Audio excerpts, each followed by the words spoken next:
Hello students, welcome to global online. This is Ankita Sood. Himachal Pradesh state eligibility test paper 1 में आज हम देखेंगे इंडक्टिव एंड डिडक्टिव रिसर्च, जो कि एग्जाम के लिए बहुत ही ज़्यादा इंपॉर्टेंट टॉपिक है।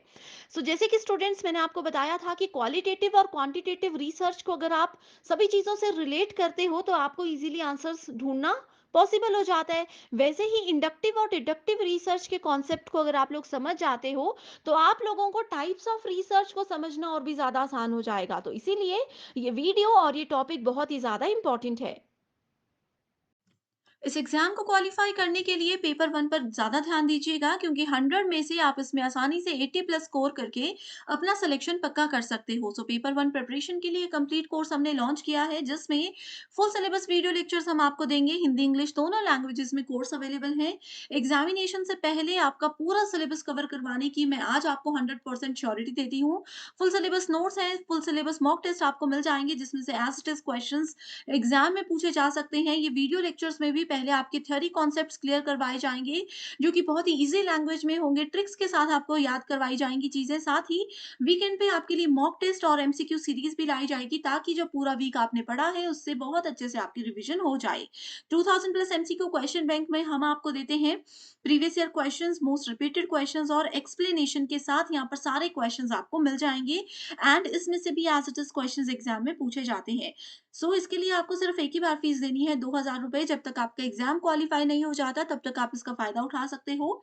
फ्री वीडियोस के एक्सेस के लिए ग्लोबल ऑनलाइन ऐप को डाउनलोड कीजिए। स्टोर सेक्शन पर सर्च बार में आपको कोर्स का नाम लिखना है। इस कोर्स के अच्छे से आप लोग ओवरव्यू को जरूर पढ़िएगा। इसकी ड्यूरेशन 6 मंथ्स है। कंटेंट पर क्लिक करने के बाद आपके सामने मेरे सेपरेट सेशंस आ जाएंगे। इसमें अभी 150 से ज़्यादा सेशंस आपको मिलते हैं एंड मैं आपको श्योरिटी देती हूँ कि इन लेक्चर्स के अलावा आपको कुछ भी कहीं से भी पढ़ने की ज़रूरत नहीं है। आपको यहाँ पर फुल सिलेबस मॉक टेस्ट मिल जाएँगे दोनों लैंग्वेजेस में। फ्री डेमो वीडियोज़ अलग-अलग एजुकेटर्स की आपको मिल जाएगी। 2000 एमसीक्यू पीडीएफ है, हिंदी एंड इंग्लिश दोनों लैंग्वेजेस में। यूनिट वाइज़ फ़ोल्डर्स हैं, जहाँ पर आपको थ्योरी लेक्चर्स अलग हैं, एमसीक्यू सेशंस आपको अलग मिल जाएँगे, मॉक टेस्ट हैं और इवैल्यूएशन टेस्ट है, जो कि एग्ज़ाम को क्वालीफाई करने के लिए काफ़ी है। स्टूडेंट्स, जल्दी से आप गिवन नंबर्स पर कॉन्टैक्ट करके हमारी टीम से इस कोर्स की पूरी जानकारी ले सकते हो एंड जल्दी से इस कोर्स को जॉइन भी कर सकते हो। हमारा आज का टॉपिक है inductive and deductive research approach. ठीक है, इसको हम लोग इंडक्शन एंड डिडक्शन भी बोलते हैं। सबसे पहली चीज आप लोगों को ये पता होनी चाहिए कि जो इंडक्टिव अप्रोच होता है, इसको हम लोग बॉटम अप अप्रोच भी बोलते हैं। एक क्वेश्चन तो बहुत बार ये एज इट इज पूछा जाता है कि इंडक्टिव अप्रोच जो है वो बॉटम अप काम करती है या टॉप डाउन काम करती है। इंडक्टिव में हम बॉटम अप काम करते हैं। ठीक है, बॉटम अप का मतलब होता है इंडक्टिव, यानी कि अंदर की ओर। ठीक है, बॉटम से हम ऊपर की ओर जाते हैं, राइट। एंड दूसरी स्टेटमेंट यहाँ पे ये इंपॉर्टेंट है कि इंडक्टिव के केस में हम लोग स्पेसिफिक ऑब्जर्वेशन से किसी जर्नलाइज्ड रिजल्ट, ठीक है, या फिर जर्नलाइज्ड कंक्लूजन की ओर मूव करते हैं। इस चीज को आप लोग याद रख लीजिए। हर एक यूनिवर्सिटी के पीएचडी एंट्रेंस एग्जाम में ये क्वेश्चन जरूर पूछा जाता है कि स्पेसिफिक टू जनरल अगर हम लोग मूव करते हैं तो वो इंडक्टिव है या डिडक्टिव है। स्पेसिफिक टू जनरल हमेशा इंडक्टिव अप्रोच होता है, बॉटम अप अप्रोच होता है, right. Inductive reasoning moves from specific observation to a broad generalisation and deductive reasoning क्या करता है, इसके ऑपोजिट काम करता है। उसको हम लोग आगे डिस्कस करने वाले हैं अभी। ठीक है, इसके साथ ही यहाँ पे आप लोग देख सकते हो इस डायग्राम की हेल्प से, बॉटम अप यानी कि नीचे से हम ऊपर की ओर जाएंगे। पहला फेज होता है ऑब्जर्वेशन। यहाँ पे मैंने बताया स्पेसिफिक ऑब्जर्वेशन से हम शुरू करते हैं, ठीक है, एंड थ्योरी की तरफ मूव करते हैं। सबसे पहले स्टेप में आता है ऑब्जर्वेशन, उसके बाद आता है pattern, then tentative hypothesis and then theory building. ठीक है, ऑब्जर्वेशन की अगर हम लोग बात करते हैं, ये क्या होता है, जैसे कि एक लो कॉस्ट एयरलाइन फ्लाइट होती है, उसका डिले हो जाता है। ठीक है, एक बेसिक सा नॉलेज है, इसका मेन रीजन क्या है वो हमें नहीं पता, हमने सिर्फ अपनी ऑब्जर्वेशन बताई। ठीक है, जैसे एक ऑब्जर्वेशन ये होती है कि एलिफेंट्स जो है वो जिंदा रहने के लिए वाटर पे डिपेंडेंट होते हैं पूरी तरह से। तो ये हमारी एक छोटी सी ऑब्जर्वेशन है। इसके बाद हम क्या करेंगे, पैटर्न की बात करेंगे, यानी कि हम पैटर्न को ऑब्जर्व करेंगे। ठीक है, जैसे कि मैंने एलिफेंट्स वाला आप लोगों को बताया कि एलिफेंट्स जो है वो वाटर पे डिपेंडेंट होते हैं। इसी एग्जाम्पल को हम लोग लेकर चलते हैं, तो यहाँ पे बोलेंगे हम कि इसके पैटर्न को हमने अगर ध्यान में रखा तो इसमें ये हमने बोला कि जितने भी एनिमल्स होते हैं या जितनी भी लिविंग थिंग्स होती हैं, जैसे ह्यूमन है, एनिमल्स हैं, ये सभी वाटर पे डिपेंडेंट होते हैं। अब हम ह्यूमंस हैं, हम लोगों को अगर वाटर नहीं मिलेगा तो हम लोगों को भी डिफिकल्टीज होगी बहुत सारी चीज़ों में। ठीक है, तो ये आता है बेसिक ऑब्जर्वेशन से, हमने थोड़े से हायर लेवल के पैटर्न को समझने की कोशिश की। ठीक है, नेक्स्ट आता है हाइपोथेसिस। हाइपोथेसिस का मतलब होता है अनुमान लगाना। ठीक है, सो इसका मतलब ये है कि जो बायोलॉजिकल लाइफ होती है, इसमें हम लोगों ने हाइपोथेसिस ये लगाया कि जो भी बायोलॉजिकल लाइफ होती है वो सभी वाटर पे डिपेंडेंट होती है। ठीक है, जैसे कि हमने एयरलाइंस की बात की थी, तो जितने भी लो कॉस्ट एयरलाइंस होते हैं उसकी टिकट हम लोग बोलते हैं कि वो डिले होते रहते हैं। तो यहाँ पे ये बोलेंगे कि लो कॉस्ट है तो कहीं ना कहीं प्रॉब्लम्स तो होंगी ही होंगी, पूरी फैसिलिटीज़ तो वो नहीं देंगे। ठीक है, सस्ती चीज़ का ये बोला जाता है ना कि जनरली सस्ती चीज़ लेते हैं तो कोई ना कोई प्रॉब्लम होगी ही होगी। वही चीज़ यहाँ हाइपोथेसिस स्टेज में आती है। ठीक है, सो नेक्स्ट आता है हमारे पास थ्योरी, यानी कि इसके पीछे कोई ना कोई थ्योरी है, कोई ना कोई रीजंस है, इसी वजह से इन सब चीज़ों को हम लोग स्टेप बाय स्टेप यहाँ तक लेकर आए हैं।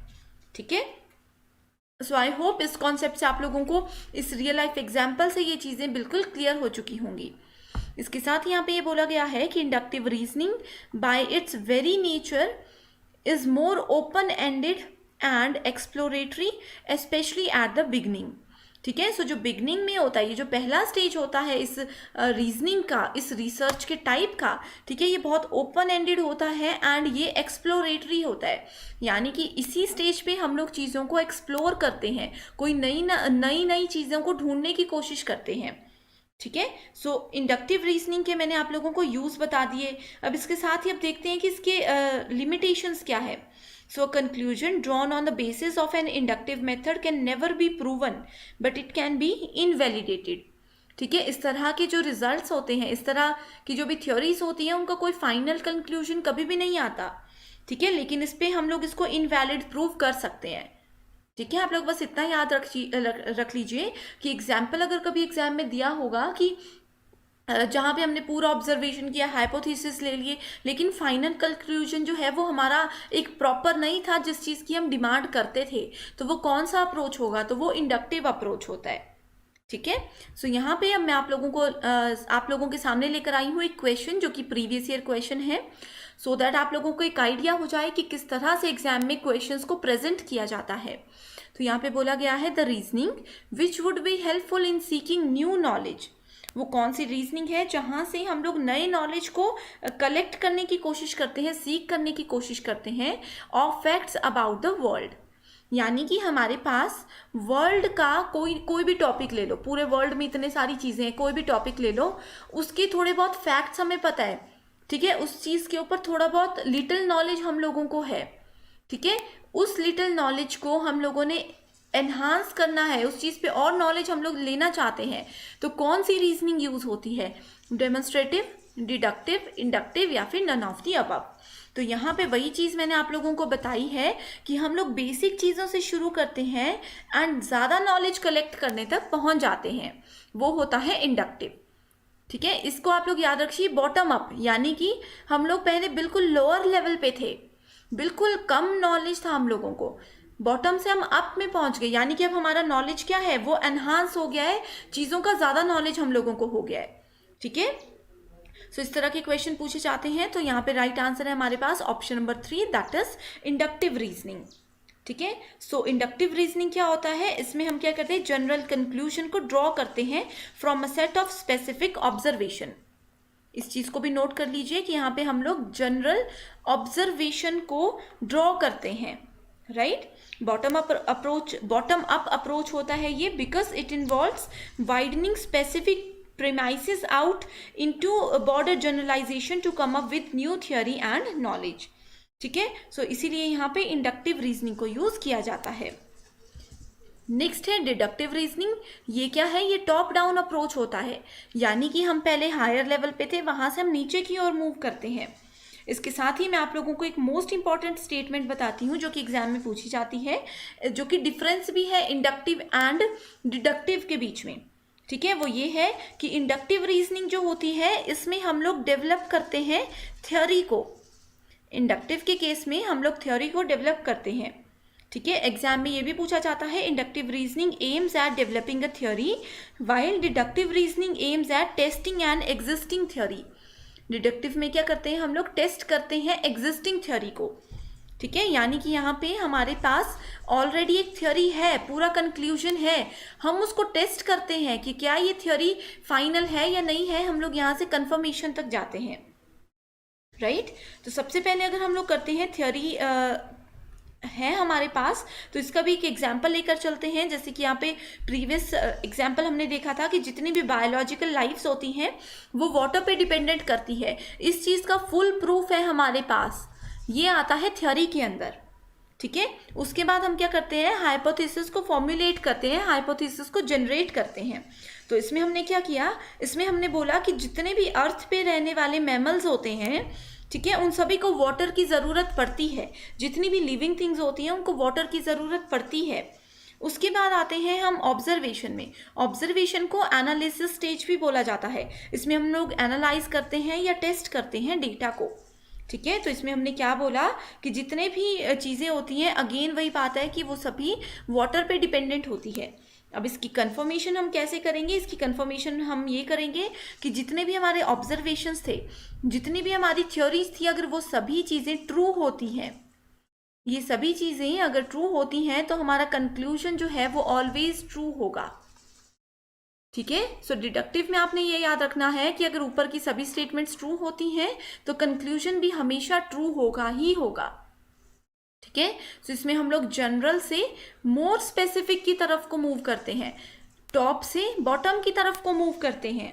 राइट, सो इन चीज़ों को आप लोगों ने याद रखना है, ये बहुत ही ज़्यादा इंपॉर्टेंट है।